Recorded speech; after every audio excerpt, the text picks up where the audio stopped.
नमस्कार, आदाब, सत श्री अकाल, जय भीम, जोहार। मेरा नाम है नवीन कुमार। 26 अप्रैल को हमने आपको बताया था कि राहुल गांधी का अमेठी से चुनाव लड़ना तय है और इसी तरह रायबरेली से प्रियंका गांधी का चुनाव लड़ना तय है। हमारी खबर सच निकली है। राहुल गांधी अमेठी से चुनाव लड़ने जा रहे हैं, प्रियंका गांधी रायबरेली से चुनाव लड़ने जा रहे हैं। दोनों 3 तारीख को यानी 3 मई को नामांकन करेंगे। आपको बता दें कि 3 मई ही नामांकन की आखिरी तारीख है इन दोनों चुनाव क्षेत्रों में। तो जो सस्पेंस था वो खत्म हो गया है। लेकिन सवाल ये नहीं है कि राहुल गांधी अमेठी से चुनाव लड़ने जा रहे हैं और प्रियंका गांधी रायबरेली से चुनाव लड़ने जा रहे हैं। सवाल है कि ये सस्पेंस बनाकर क्यों रखा गया, खासकर रायबरेली में और उसके बाद फिर अमेठी में भी, क्योंकि अमेठी में तो विरोधी तय था। स्मृति ईरानी 2 दिन पहले ही नामांकन दाखिल कर चुकी है, लेकिन रायबरेली में भारतीय जनता पार्टी इंतजार कर रही थी कि प्रियंका को वहां से उतारा जाता है या नहीं। हालांकि सोनिया गांधी पहले ही रायबरेली की जनता को चिट्ठी लिख चुकी थी। जब वो राज्यसभा की सदस्यता लेने वाली थी तभी उन्होंने कहा था कि रायबरेली के साथ मेरा रिश्ता बहुत गहरा है, मेरी सास के जमाने का है और आप हमेशा से मेरे परिवार को संभालते आए और मुझे पूरा विश्वास है कि आगे भी आप मेरे परिवार को संभाल लेंगे। उस चिट्ठी से ही तय हो गया था कि प्रियंका गांधी ही लड़ेंगी रायबरेली से चुनाव। लेकिन कांग्रेस पार्टी नाम जारी करने से बच रही थी। वो चाहती थी, क्योंकि एक खबर आ रही थी कि वरुण गांधी को तैयार किया जा रहा है रायबरेली से प्रियंका गांधी के उतरने की सूरत में उनके खिलाफ लड़ने के लिए। लेकिन यह भी खबर आ गई थी वरुण गांधी की तरफ से, सूत्रों के हवाले से, कि वरुण गांधी किसी भी कीमत पर अपनी बहन प्रियंका गांधी के खिलाफ चुनाव लड़ने को तैयार नहीं है। जेपी नड्डा उन्हें मना चुके, अमित शाह उन्हें तैयार करके थक गए और प्रधानमंत्री कार्यालय की तरफ से भी वरुण गांधी को कहा गया कि आप ये चुनाव लड़ लीजिए और इसके बाद, मतलब चुनाव के बाद आप जैसे चाहेंगे आपको इसका पारितोषिक इनाम दिया जाएगा। लेकिन वरुण गांधी ने साफ मना कर दिया कि वो किसी के भी खिलाफ चुनाव लड़ लेंगे, लेकिन अपनी बहन प्रियंका गांधी के खिलाफ चुनाव नहीं लड़ेंगे। लेकिन जो सबसे ज्यादा परेशान करने वाली बात भारतीय जनता पार्टी के लिए है वो ये कि अमेठी में वापसी हो गई है राहुल गांधी की। आपको बता दें कि 1999 से ही ये दोनों सीटें कांग्रेस पार्टी जीतती चली आ रही थी। रायबरेली से सोनिया गांधी और अमेठी से राहुल गांधी, और उसके पहले कैप्टन सतीश शर्मा जीत रहे थे। बाद में वो राहुल गांधी के पास सीट आई। लेकिन जो स्मृति ईरानी की धड़कनें हैं वो बढ़ी हुई हैं और इस भारतीय जनता पार्टी की धड़कनें तेज हैं, क्योंकि अमेठी में इस बार हवा बदली हुई है। स्मृति ईरानी के लिए मुफीद माहौल नहीं लग रहा। हालांकि पिछली बार भी ये कहा जा रहा था कि राहुल गांधी भले मुश्किल से जीतेंगे लेकिन जीत जाएंगे, लेकिन जब अंतिम नतीजे आए तो लगभग 55,000 वोटों से राहुल गांधी चुनाव हार गए थे। लेकिन वायनाड से वो नामांकन कर चुके थे और नामांकन से वायनाड से उन्होंने रिकॉर्ड मतों से जीत दर्ज की थी, तो वो संसद पहुंच गए और बाद में उनकी सदस्यता चली गई। आप सब जानते हैं उस कहानी को। फिर बाद में सुप्रीम कोर्ट से बहाल हुई। लेकिन अमेठी ने माहौल गर्म कर दिया उत्तर प्रदेश का।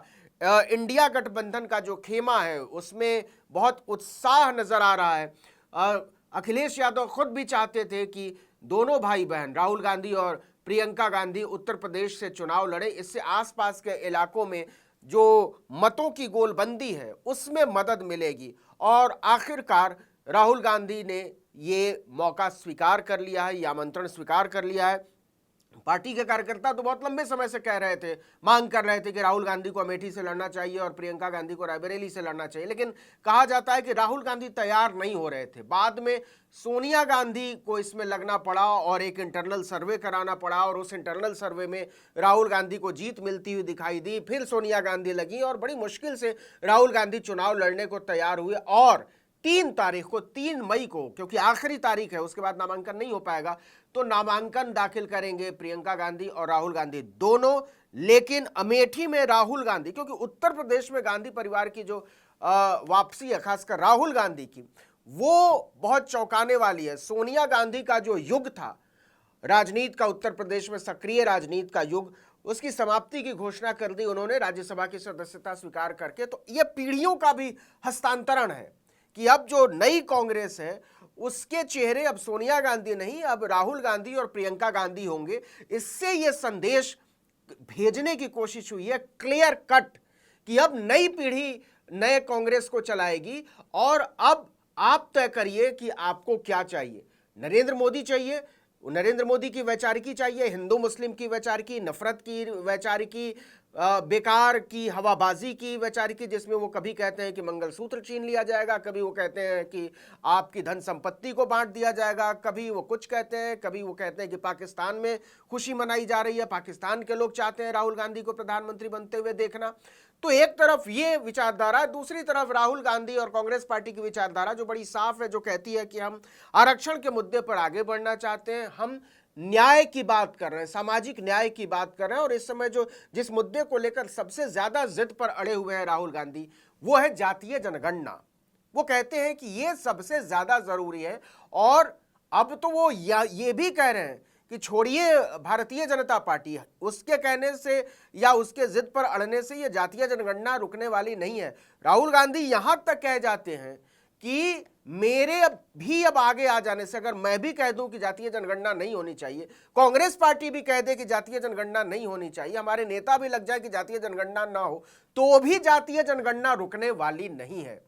यह बात अब सबके हाथ से बाहर निकल गई है कि लोग सामाजिक न्याय की लड़ाई से पीछे हट जाएं, राजनीतिक पार्टियां सामाजिक न्याय की लड़ाई से पीछे हट जाएं। नतीजा आपने देखा होगा पिछले कुछ समय में, लगातार प्रधानमंत्री नरेंद्र मोदी कहते हैं कि आरक्षण मेरे रहते कोई खत्म कर नहीं सकता, आरक्षण आपने तो दिया नहीं था, आरक्षण तो संविधान से मिला था और बाद में मंडल कमीशन की वजह से मिला था, और दोनों में कोई भूमिका नहीं थी भारतीय जनता पार्टी की। सच यह है कि जब मंडल कमीशन की रिपोर्ट लागू की वीपी सिंह ने, तब लाल कृष्ण आडवाणी उसको खत्म करने के लिए, उसको नलिफाई करने के लिए उसके विरोध में कमंडल लेकर बाहर निकल गए, रथ यात्रा लेकर बाहर, वही राम मंदिर का मुद्दा बनाया उन्होंने, क्योंकि वो सीधे सीधे क्लियर कट डिवाइड चाहते थे। वो किसी भी तरीके से वीपी सिंह ने जो मंडल कमीशन की रिपोर्ट लागू की ओबीसी आरक्षण के लिए सरकारी नौकरियों में और बाद में दाखिले में, तो उससे किसी भी तरीके से भारतीय जनता पार्टी सहमत नहीं थी। और ये इतिहास है भारतीय जनता पार्टी का, जिससे बड़ी होशियारी से भाग जाना चाहते हैं नरेंद्र मोदी और भारतीय जनता पार्टी। लेकिन राहुल गांधी का अमेठी से चुनाव लड़ना किसी न किसी तरीके से, आप माने या ना माने, लेकिन ओबीसी वोटों का जो ध्रुवीकरण है उसको तेज करेगा। क्योंकि एक तरफ अखिलेश यादव का अपना आधार है, अगर आप केवल मुसलमान भी मानते हैं और यादव भी मानते हैं, और इसके अलावा उन्होंने जोड़ने की कोशिश की है कुशवाहा को, इसके अलावा उन्होंने जोड़ने की कोशिश की है राजभर को, इसके अलावा उन्होंने जोड़ने की कोशिश की है निषादों को।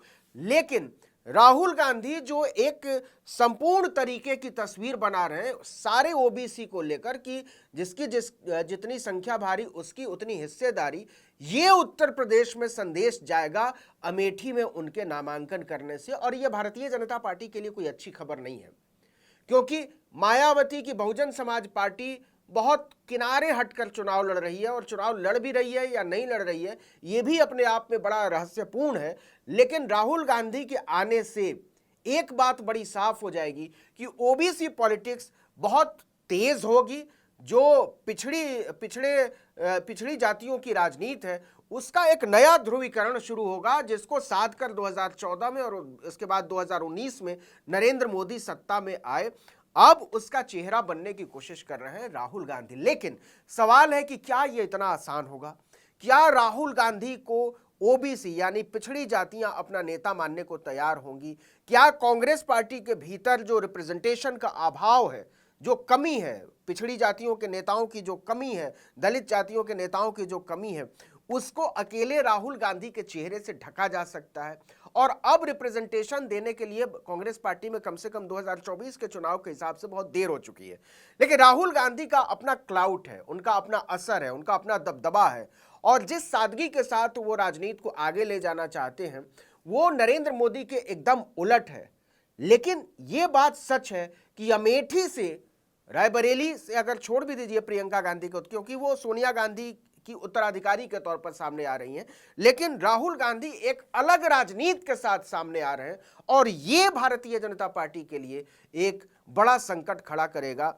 और स्मृति ईरानी, यकीन मानिए, वो एक मुश्किल स्थिति में है, जीत हार अपनी जगह, लेकिन इस चुनाव में अब उनको नए तरीके से जुटना पड़ेगा, क्योंकि बहुत उनकी लोकप्रियता में ह्रास हुआ है। स्मृति ईरानी पिछली बार चुनाव जीत जरूर गई थी, लेकिन मंत्री बनने के बाद उन्होंने जिस तरीके का व्यवहार अमेठी की जनता से रखा है, उससे अमेठी के लोग थोड़े कम खुश हैं, बल्कि कहना चाहिए कि नाखुश हैं। लेकिन क्या चुनाव में इसका असर पड़ेगा, ये भी एक सवाल है।